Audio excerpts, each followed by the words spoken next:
পর্যবেক্ষক সংস্থা Asian network for free ইলেকশনের মতে ত্রয়োদশ জাতীয় সংসদ নির্বাচন শান্তিপূর্ণ ও বিশ্বাসযোগ্য নির্বাচন হয়েছে। অধিকার সহ আরও 4টি সংগঠন বলছে ভোট শান্তিপূর্ণ হলেও নির্বাচনের পর সহিংসতা হয়েছে। বিস্তারিত জানাচ্ছেন নাদিয়া শারমিন। সকালে রাজধানীর গুলশানে একটি হোটেলে সংবাদ সম্মেলনে নির্বাচন নিয়ে সন্তুষ্টি প্রকাশ করেছে Asian network for free election.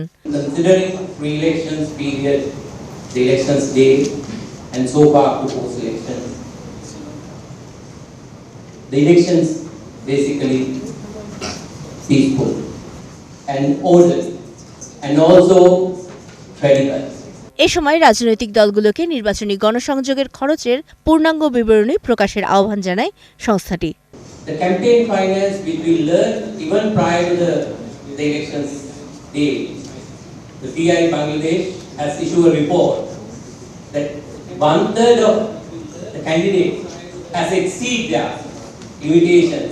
একই হোটেলে নির্বাচন নিয়ে আরেকটি সংবাদ সম্মেলন করেছে আরও 4টি সংগঠন। প্রতিবন্ধী ব্যক্তিদের নিয়ে কাজ করা সংগঠন বিস্ক্যান, সংখ্যালঘু সম্প্রদায়কে নিয়ে কাজ করা পর্যবেক্ষক সংগঠন রূপসা, নারী অধিকার সম্পর্কিত পর্যবেক্ষক সংগঠন আশি ট্রাস্ট এবং মানবাধিকার সংগঠন অধিকারের নেতৃবৃন্দ করেন এই সংবাদ সম্মেলন।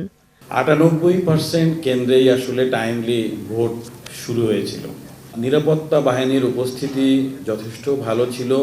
নির্বাচন দায়িত্ব কর্মকর্তা কিন্তু এই বিষয়গুলো তারা প্রোটেক্ট করার চেষ্টা করেছে। ক্লোজিং পার্টে আমরা দেখেছি যে ম্যাক্সিমাম ভোট কেন্দ্রে 98.5% ভোট কেন্দ্রে টাইমলি ভোট ক্লোজ করা হয়েছে। নির্বাচনের সময় সামাজিক যোগাযোগ মাধ্যমে পুরুষ প্রার্থীদের তুলনায় নারী প্রার্থীদের বিরুদ্ধে 5 গুণ বেশি অপপ্রচার হয়েছে বলে জানান তারা। অনলাইনে অনেক নারীরাই বলেছেন যে তারা ভায়োলেন্সের শিকার হয়েছেন। এমনকি নির্বাচনের দিনও আমরা দেখেছি যে রাজশাহীতে একজন নারী প্রার্থীকে মারধর করা হয়েছে। বিশেষ চাহিদা সম্পন্ন ব্যক্তিদের ভোট দেওয়ার অনুকূল পরিবেশ ছিল না বলেও মনে করেন তারা। নাদিয়া শারমিন, 71, ঢাকা।